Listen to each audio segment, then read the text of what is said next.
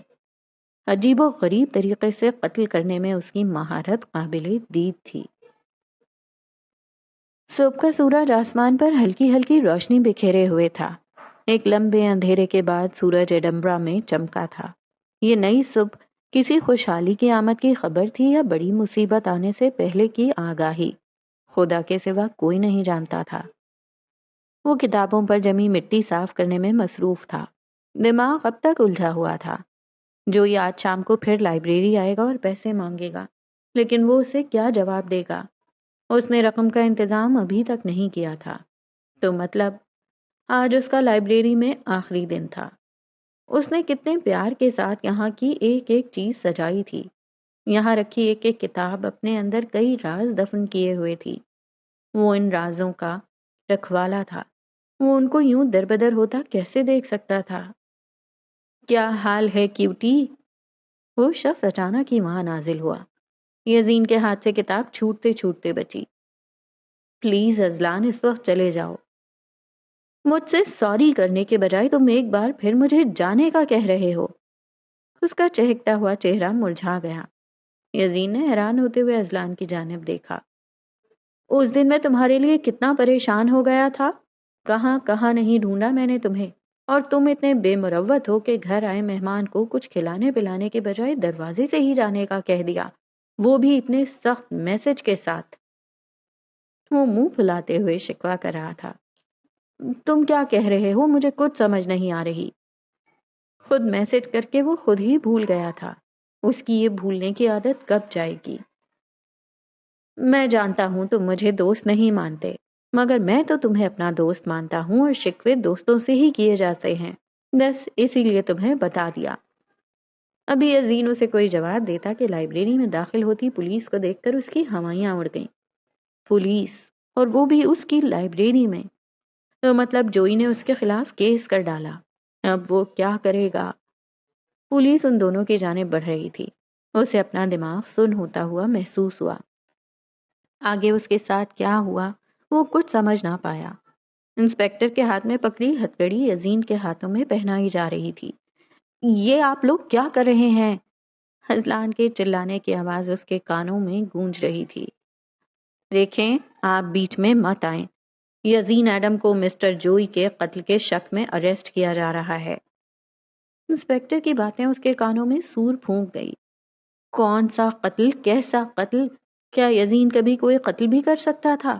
اور وہ کوئی قتل کرنے کی ہمت رکھتا ہوتا تو سب سے پہلے اپنا قتل کرتا۔ اب اسے گھسیٹتے ہوئے لائبریری سے باہر لے جایا جا رہا تھا۔ You have the right to remain silent. Anything you say can and will be used against you in a court. Inspector کی آواز اس کے کانوں میں ہلکی ہلکی آ رہی تھی۔ You have the right to an attorney. If you cannot afford an attorney, one will be provided for you. وہ نا سمجھی میں پولیس کے ساتھ چلتا گیا۔ ارد گرد کی آوازیں آنا بند ہو گئیں۔ قتل، قتل، جوئی کا قتل، یزین، قتل، قتل۔ انسپیکٹر کے منہ سے نکلے الفاظ اس کے دماغ میں بار بار گونج رہے تھے۔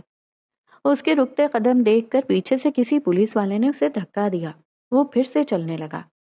وہ کہاں جا رہا ہے؟ کس کے ساتھ؟ وہ اس سب کو سمجھنے سے قاصر تھا۔ اس نے مڑ کر دیکھا۔ لوگوں کی ایک بھیڑ وہاں جمع تھی۔ اس کی لائبریری میں روز آنے والے لوگ سب اس کی ذلت کا تماشا دیکھ چکے تھے۔ کیا اس کی زندگی میں کوئی اور ذلت، کوئی اور رسوائی باقی رہ گئی تھی؟ ہر بار کی طرح بنا اس کی بات سنے اسے سزا سنا دی گئی تھی۔ وہ منہ میں زبان رکھتے ہوئے بھی گونگا بن چکا تھا۔ اپنی صفائی میں ایک لفظ بھی نہ بول پانا اسے اندر تک نگل گیا تھا۔ اسے خود سے نفرت کی ایک اور وجہ مل چکی تھی۔ وہ پولیس کی گاڑی میں بیٹھا تھا۔ ہاتھوں میں لگی ہتکڑی، پولیس کی گاڑی کے شیشے کو پیٹتا ہوا ازلان، دور کھڑے لوگ، وہ سب کچھ دیکھ رہا تھا۔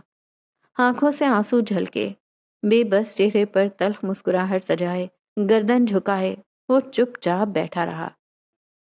یزین، تم پریشان نہیں ہونا، میں اور جینا تمہیں بچا لیں گے۔ حسلان چیخ چیخ کر اسے تسلی دے رہا تھا مگر اسے کچھ سنائی نہ دیا۔ پولیس کی گاڑی اپنی منزل کی جانب گامزن ہوئی۔ اذلان نے فوراً اپنی گاڑی پارکنگ سے باہر نکالی۔ پولیس کی گاڑی کا پیچھا کرتے ہوئے وہ بھی پولیس اسٹیشن جا رہا تھا۔ وہ اپنے دوست کو مشکل وقت میں تنہا نہیں چھوڑ سکتا تھا۔ جینا کل دیر رات تک لائلا کے ساتھ پریکٹس کرتی رہی تھی۔ رات کو حملے کا خطرہ زیادہ تھا، اس لیے وہ کیفے کی بیسمنٹ میں ہی سو گئی تھی۔ لائلا ایک تنہا لڑکی جسے اپنا دفاع کرنا بھی صحیح سے نہیں آتا تھا، اسے یوں چھوڑ کر جانے پر آمادہ نہیں تھی، تو طے یہ ہوا تھا کہ وہ دونوں ہی بیسمنٹ میں سو جائیں گی۔ صبح اٹھتے ساتھ وہ دونوں اوپر کیفے میں آئیں۔ لائلا نے کیفے کا شٹر اٹھایا۔ اس کی ورکر بھی وقت پر کیفے آ چکی تھی۔ ان دونوں نے مل کر صاف صفائی کی۔ یکایک لوگ اندر آنے لگے۔ وہ کچھ لوگوں کے ان کے آرڈر دینے کے بعد کاؤنٹر اپنی ورکر کے حوالے کر کے جینا کے ساتھ آ کر بیٹھی۔ پھر آرام سے اپنا ناشتہ کرنے لگی۔ تم کیک اچھا بناتی ہو، جینا نے کیک کھاتے ساتھ ہی تعریف کی۔ جانتی ہوں۔ اپنی تعریف سن کر شکریہ ادا کیا جاتا ہے، شاید اسے معلوم نہیں تھا۔ ویسے ایک بات ہے، مجھے تم سے لاکھ اختلاف سہی مگر ان چند دن کے عرصے میں جتنا تم نے مجھے امپریس کیا ہے آج تک کوئی نہیں کر پایا۔ وہ کہے بغیر رہ نہ پائی۔ میں بھی تمہارے بارے میں یہی کہنا چاہوں گی۔ اگرچہ تم جسمانی طور پر اتنی طاقتور نہیں ہو، لیکن تمہارا دماغ کافی تیز چلتا ہے۔ ہاں، سورج واقعی مشرق سے نکلا تھا۔ وہ دونوں اور ایک دوسرے کی تعریف۔ مجھے جب اذلان نے تمہاری کہانی بتائی تو میں اسے انکار ہی نہ کر پائی۔ مجھے تمہارے جیسے لوگ پسند ہیں جو وکٹم گیم کھیلنے کے بجائے سروائیور بن کر اپنا بدلہ لیتے ہیں۔ میں ہمیشہ سے ایسے لوگوں کا ساتھ دیتی آئی ہوں جو اپنے حق کے لیے لڑتے ہیں، کیونکہ اپنے حق سے دستبردار کمزور لوگ ہوتے ہیں۔ وہ اس کی جانب نہیں دیکھ رہی تھی۔ جذباتی باتیں کہنا اسے ہمیشہ ہی مشکل لگتا تھا۔ میں تمہاری مدد کروں گی اور تمہاری حفاظت بھی، تب تک جب تک تمہیں میری ضرورت ہے۔ تم بہت اچھی ہو لائلا، بس قسمت بری ہے۔ ماضی کی کئی یادیں جھلکیں۔ ہم اپنی قسمت خود لکھتے ہیں۔ یہ کہانی تمہاری ہے، تم اس کی مصنفہ ہو۔ چاہو تو ایک پلاٹ ٹویسٹ کے ساتھ اسے بدل ڈالو یا پھر قسمت کو قصوروار ٹھہراتی رہو۔ اس کی بات سن کر لائلا خاموش ہو گئی۔ ابھی جانا کچھ اور بولتی کہ اس کا فون بجنے لگا۔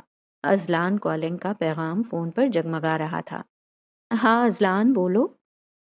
اور آگے سے جو سب اذلان نے جنا کو بتایا اسے سن کر اس کا چہرہ سفید پڑ گیا۔ وہ بنا کچھ بتائے، بنا کچھ سنے کیفے سے باہر بھاگی۔ یزین کو اس کی ضرورت تھی۔ ایک وہی تھی جو یزین کو بچا سکتی تھی۔ وہ سیاہ سوٹ پہنے پولیس اسٹیشن میں داخل ہوئی۔ اس پریشانی بھرے لمحے میں بھی وہ بے حد پرسکون نظر آ رہی تھی۔ بالوں کی بنی پونی ٹیل ہوا میں لہرا رہی تھی۔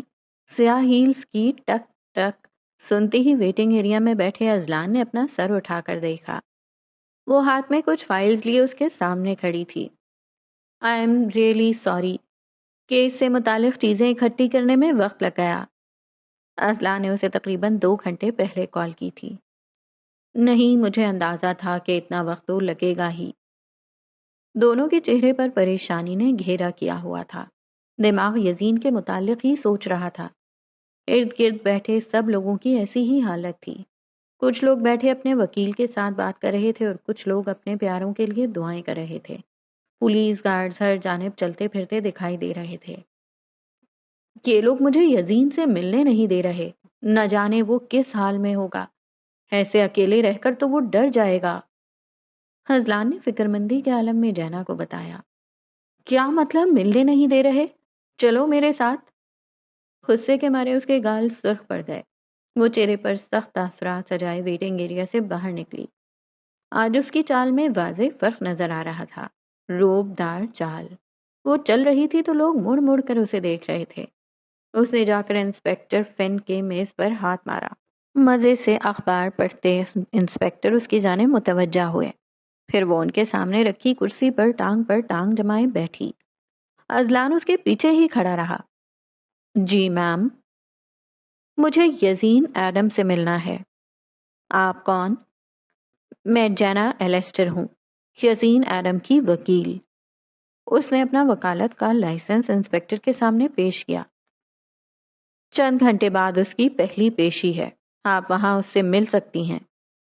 میں نے آپ سے اجازت نہیں مانگی، شاید جو میں نے کہا وہ آپ نے غور سے سنا نہیں۔ میں نے کہا کہ مجھے یزین سے ملنا ہے۔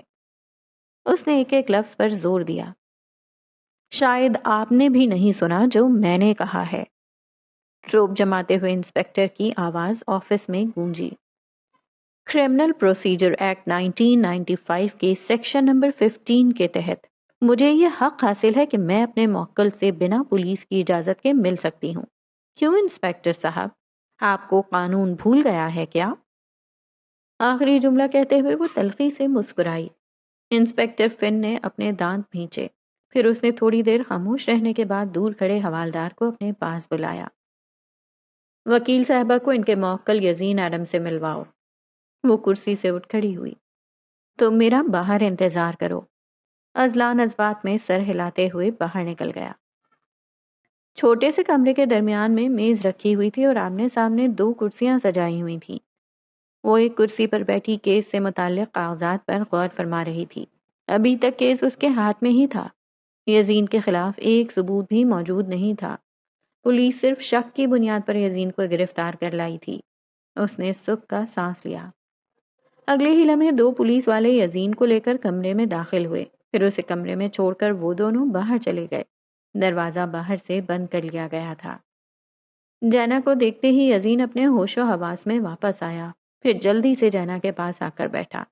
جینا نے اس کا ہاتھ مضبوطی کے ساتھ تھام لیا۔ وہ آ گئی تھی تو اسے تسلی تھی۔ اس نے کافی دیر بعد کھل کر سانس لیا۔ رونے کی وجہ سے سرخ ہوتی آنکھیں ہنس دیں۔ تمہیں ڈرنے کی کوئی ضرورت نہیں ہے، میں آ گئی ہوں، میں تمہیں اپنے ساتھ لے کر ہی جاؤں گی۔ اس نے اپنا دوسرا ہاتھ نرمی کے ساتھ اس کے گال پر رکھا۔ یزین کا دل اتنی تیزی سے دھڑک رہا تھا کہ کمرے میں موجود ہر شے اس کی دھڑکن سن سکتی تھی۔ مجھ پر بھروسہ ہے نا؟ اس نے پر امید ہوتے ہوئے پوچھا۔ تم پر ہے، خود پر نہیں۔ وہ اپنی ذات سے نا امید سا تھا۔ تمہیں اداس ہونے کی ضرورت نہیں ہے، میں تمہارے ساتھ ہوں اور ساری زندگی رہوں گی۔ میں جانتی ہوں تم قتل نہیں کر سکتے۔ اس نے یزین کی ہمت بڑھاتے ہوئے اس کی بھیگی پلکیں صاف کی۔ جینا، جینا وہاں بہت اندھیرا ہے، مجھے بہت ڈر لگ رہا ہے۔ بس کچھ گھنٹوں کی بات ہے، ہمت کرو یزین، پلیز میرے لیے تمہیں ہمت سے کام لینا ہوگا۔ اس نے یزین کے آنسو پوچھے تو وہ رونا بند ہو گیا۔ جینا کی بات وہ کبھی نہیں ٹالتا تھا۔ ایڈمبرا کے قانون کے مطابق ایسے موقع پر پہلی پیشی ضروری تھی۔ وہ فوراً یزین کی ضمانت نہیں کروا سکتی تھی۔ گرفتاری کے بعد 12 گھنٹے کے اندر اندر اسے کورٹ کے سامنے پیش کیا جائے گا۔ کورٹ میں تم بالکل خاموش رہو گے، میں سب سنبھال لوں گی۔ تمہیں بس ہمت دکھانی ہے اور کسی کے سامنے رونا نہیں ہے، ورنہ وہ تمہیں کمزور سمجھیں گے۔ مگر یزین تو کمزور نہیں ہے، ہے نا؟ اس نے نرم اور پیار بھرے ہاتھ اس کے بالوں میں پھیرے۔ آئی بات سمجھ میں؟ یزین نے ہلکی سی مسکراہٹ کے ساتھ اس بات میں سر ہلا دیا۔ وہ ہمت دکھائے گا، اپنے لیے نہیں، جینا کے لیے۔